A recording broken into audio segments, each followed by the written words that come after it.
welcome back to this week's Kram. I'm Dakota Joneson. And I'm Danielle Sabel. A reminder that as we approach the end of the broadcast season, all of these last few Kram episodes will be anchored entirely by seniors. A special shout out to Sydney Taylor on the girls track team, who just broke the records in the 100 meter and 200 meter dash, and congratulations to the girls track team for winning league. The counseling office wanted everyone to know that they are shifting to an alphabet system next year to meet students' needs. That means that your counselor will be based off of your last name rather than grade. Check Infinite Campus class pages for more information. We start off today with a student profile on Cam Fraser and her service dog Goose. There is a story behind all of our service animals. Caitlin O'Keefe has all the details. There is a special bond between a service animal and their owner. Cam Fraser's partnership with her dog Goose is no exception. You may have seen Cam Fraser and her service dog Goose in the Rampart hallways. What you may not have known is Cam Fraser was diagnosed with type 1 diabetes 5 years ago and recently with a functional neurological disorder that causes non-epileptic seizures, which has greatly affected her time at Rampart. On the medical side of diabetes, you can, when you're looking at like high sugars and low sugars, you can be a type 1 or a type 2 diabetic, and it affects every piece and part of your body. It's still really hard to navigate. I'm what would be considered a fragile diabetic, so my blood sugars, can go up to the 700s down to 20. Lots of ambulance rides, lots of emergencies have happened, but a lot of those have been avoided with Goose's alerts. When he alerts to things, sometimes we could be talking and she's not really paying attention, I'm not paying attention, but he can alert to something that's going on, and then we can stop and be like, oh, he's alerting to something. Let's figure out what he's alerting to. My attendance is really horrible. I've been absent more than I've been in school for sure. When I am here, it's definitely easier because of him, because I know I'll have my independence with, if I need to go get help, that I can get help immediately. Goose is a highly trained service dog with many tasks, including deep pressure therapy, mobility assistance tasks, crowd control, and even bringing emergency medication to Cam if she needs it. Goose plays a pivotal role in keeping Cam safe and healthy through his signals. I was having up to 4 seizures a day, some of them lasting hours long. That's really hard on my body. It makes my mobility really poor, so he can help me get from point A to point B if I need extra assistance that day. He can carry things for me, things like that. If I'm unconscious, he will bark to get help too, which has definitely been a lifesaver.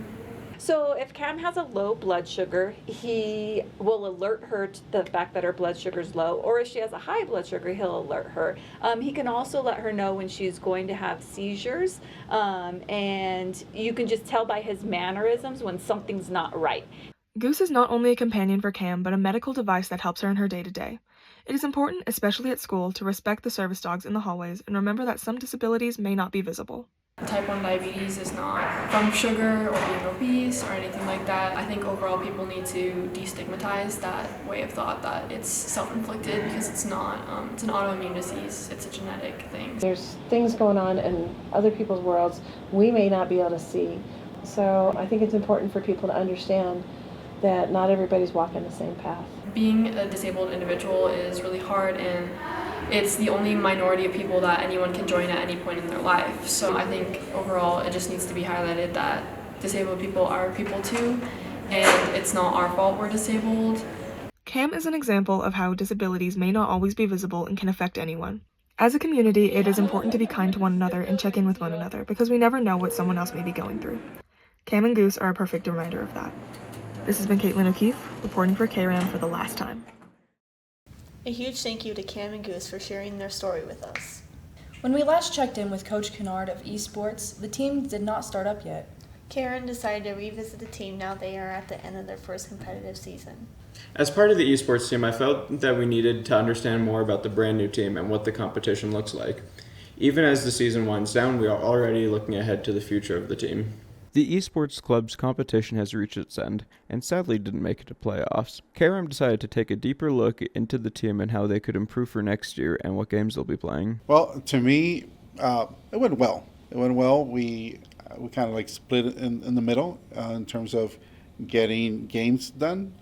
We didn't have any forfeits. That's a great sign compared to other teams. Now, we didn't make the playoffs, so that's why I kind of hesitate when I say it went well. But it went well because we got all, for the first time, what I call our legacy players. They're the ones who started all this. They're leaving a mark in Rampart. I think the esports season went pretty well in the sense that we learned a lot. Generally, competitively, we didn't do super well. But I think that we can take what we learned this season and moving forward, apply it more effectively. I think it went pretty well. We did not make it, but we did win some. Improving as a player for myself, I'm not going to be here next year, so it's not going to be relevant, but it's just starting off, so the team is going to cycle through some players before it can actually just get its feet on the ground. I think that it went pretty good, but we definitely could have improved a lot. We could have done a lot better than how we did, but I think we did all right for our first time actually being in a team. Right now, the fall season, we are still focused on getting 5 computers so we can get into the fall games on PCs. There's other options, like for instance, Pine Creek, they have about 30 players, and they decided because of that to have Xbox or PlayStations, which are other options that we can actually compete in the fall season. But for this season, we're really trying to get those 5 PCs. Lastly, we asked the esports players if they had enjoyed the season despite its disappointing end. I did enjoy playing competitively. I found it to be sort of exhilarating and fun to challenge myself against harder and harder opponents as the season went on. I do recommend other people attempt playing in esports if they have an interest in gaming, specifically gaming competitively. Learning sort of the ins and outs of the game and how best to apply yourself, I think, is an enjoyable process. Yes, it's very fun, but it's been pretty frustrating, honestly. I just like playing games, and this is one of the best ways to be able to play games with a bunch of people. I hope next year goes well for the esports team. This has been Jaden Saxton, signing off for Kram. Good luck to the esports team in the fall PC competition season. There are a lot of traditions for seniors, but some of them go on behind the scenes. The Senior Assassin Game is a high-stakes competition for seniors, but it happens completely off school property. Danielle Sabell wanted to find out more about this non-school sponsored activity. You might have seen some of your senior friends wearing goggles or floaties around the communities and wondering what they're doing. They're staying safe from their fellow seniors, of course. Senior year is full of lots of fun activities. One of the main ones is Senior Assassin. It is student-ran, and we've decided to interview some people about it. Senior Assassin is a game played by the seniors. So basically everyone has a water gun and everyone has a partner, and they have a target assignment. So what you need to do is get your target assignment out. You have to wear like floaties or goggles to stay safe, so you kind of go around in public looking a little silly. Everybody keeps doing that until it's just like the last one left, which can win the jackpot money. If you don't get your target out within 2 weeks of receiving your target, then you're put on the bounty board and anyone can get you until the next round starts. The bounty board is like just a list of people who didn't get their targets out in a certain time, so anybody who has their targets out can go after you. A purge day is my worst nightmare, honestly. You can get out anytime, even if you're wearing your floaties. It's just like you're not safe at any time at any point of the day. There can be lots of confusion when it comes to the rules. You can't establish a rule for every single situation and every single scenario. So when people are like coming to us with these questions, we have to vote on all the questions, and that takes a lot of time, or we have to decide like what's allowed, what's not allowed. And also people ask questions about things that have already been posted. So it's just like a lot of repetitive, like trying to answer everybody, trying to make everyone happy, which is almost impossible. I had no idea it was purge day until first period, and I had already made plans to dye my friend's hair after school. So I was like, I'm just gonna try and disguise myself in this Sally Beauty and hope that they don't notice. I didn't check anyone's locations until we were at checkout when I saw that Mason, Jackson, and Tegan were outside. I tried to run and hide, but they don't have a bathroom. So I just stood there, and then the worker said that they couldn't come in with the water guns. They were outside, I was inside. She tried to bribe them with candy, and that didn't work. And so she went back into the back, and Tegan came in and got me. He already had a video of it. So when I went outside, they were like, can we please film a funnier video? I was like, okay, it's that video or this video. So I had no idea what was going on. They just started doing the leapfrog. I was being a little reckless. Me and my partner were outside of one of our friends' house trying to get her out, and I got a little close on her fence, and then she just leaned over her fence and shot me. So I got out at Chipotle because I didn't know I was on the bounty board because someone paid for me like an hour before, but they didn't post it. I'm salty about that. I got my next door neighbor out, Austin, another Austin, and he came back from vacation, and I got him out on a purge day. There are lots of fun and memorable activities that you can participate in your senior year. I would definitely recommend taking part in this one. This has been Danielle Svel signing out for KRAM for the last time. Good luck to our seniors as they strive to win. We have had awkward interview segments before, but we thought it would be fun to do a special edition in honor of our graduating seniors. Josiah Hall went out to get the story. It's always fun to break the rules of good interviewing, sometimes just for a laugh. We decided to focus on the seniors this time around when we went out to do it. What are we doing today? With who? Who am I here with today? Adil Johnson. So, like, what's the weather like up there? It's chill, a little cloudy, a little chance of rain. Who am I here with today? King Kong Consciousness. Do you get TSA pre-check when you go airport? Does my mom have it? In this scenario? In this scenario, does my mom have TSA pre? Let's say yes. Yeah. Yes. You do? Yeah. Yes! Yes! What's your favorite kind of milk? White milk. Whole milk. Whole? I think that's a thing. About 2%. Yeah, that's good too. Do you have a job? I do. You make money? Yeah, I do. Could you spare some change? No, I'm too broke for that. I make money, but just enough. All right, so I'm here with who? The Darion, 15 the third. That's not what you said the first time.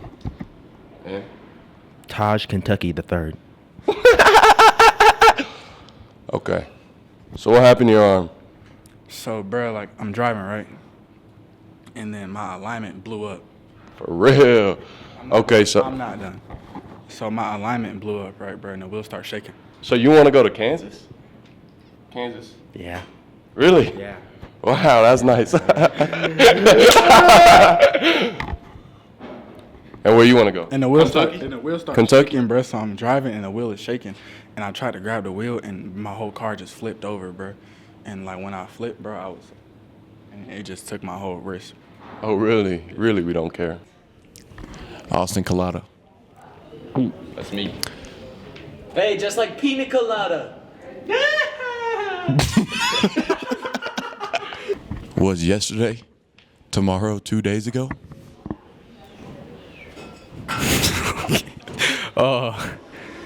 Answer. Look at me. Answer the question. Tomorrow was yesterday. No. Was yesterday, tomorrow, 2 days ago? I guess. All right, who am I here with? Mariah. What grade are you in? Oh, never mind, you a senior. What's your thoughts on graduating? I can't wait. You seem very enthusiastic.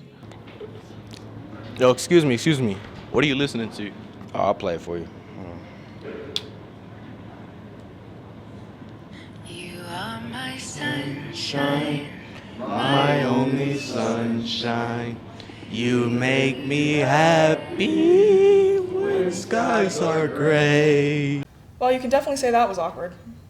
Before we finish today, we want to remind everyone that the 16th annual KRAM Film Fest is next week on May 8th. We prepared a brief ad with more information. Something amazing is coming next week. Our school is full of talented young filmmakers. On Wednesday, May 8th in the RHS Auditorium, the top 10 student filmmakers from across the school will compete for Best Overall Film in the KRAM Film Fest. It's at 6:30 p.m. It's free to go, so bring your friends. Come and join us at Film Fest, Rams. Don't forget, it's free. It will be an awesome way to end our year. And KRAM and Yearbook will also be receiving their state awards that evening as well. Thanks for letting us be your Blue 2 senior news team this year, Rampart. I'm Caitlin O'Keefe. This is Declan Wilhelmsen. And this is Dakota Johnson. And I'm Danielle Sabelle. See you next year. Just kidding! I want to go first. I'm going first. I'm going first. Interview segments before, but we thought it would be fun. These will, no, those aren't the words at all.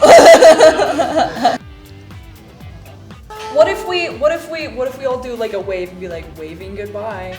What?